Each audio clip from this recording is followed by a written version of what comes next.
अस्सलामुअलैकुम, मैं हूं मोहम्मद अबू बकर अफजल। मैं लेके आया हूं आपके लिए आज ब्रश कटर, जो कि मूवेबल बैग वाली मशीन है। जैसा कि आपको हमने सीधे राड वाले ब्रश कटर दिखाते हैं, ये भाई है कि हमारे पास इनकी रिक्वायरमेंट के मुताबिक हमने ये ब्रश कटर बैग वाला इनको ला के दिया। जैसा कि इन्होंने स्टाला की कटाई के लिए हमसे ये ख़रीदा है, तो ये भाई ने हमसे ब्रश कटर ख़रीदा है। अस्सलामुअलैकुम रहमतुल्लाह। जी वालेकुम सलाम। जी भाईजान, आपका क्या नाम है? जी मेरा नाम सदैस है। सुदैस भाई, आपने ये हमसे ये ब्रश कटर ख़रीदा है, तो बैग वाला आपने इसमें स्टाला भी काट के चेक किया है, तो कैसी ये मशीन पाई है आपने?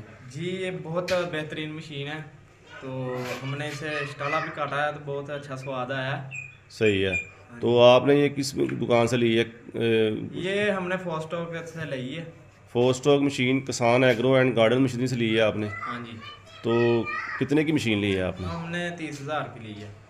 30,000 रुपये की ये भाई सुदैस साहब ने ये मशीन ली है। पूरे पाकिस्तान में ऑनलाइन डिलीवरी के साथ आपको ये मशीन दी जाएगी। किसी भी शहर से या किसी कोने से आप पाकिस्तान से हमें देख रहे हैं तो ऑनलाइन ऑर्डर करें या शोरूम विज़िट करके मशीन हासिल कर सकते हैं। जज़ाकुमुल्लाह। नई वीडियो नई शुरुआत के साथ मिलेंगे। चैनल करें सब्सक्राइब, बेल आइकन बटन दबाएं ताकि हर आने वाली वीडियो आपको बर वक्त इंशाअल्लाह मिलती रहे। आपको ये सर्विस जो है इधर मिली है, हाँ जी। तो इधर आके चला के चेक कराई है हमारे नुमाइंदे ने। हाँ जी। हाँ जी। सही है।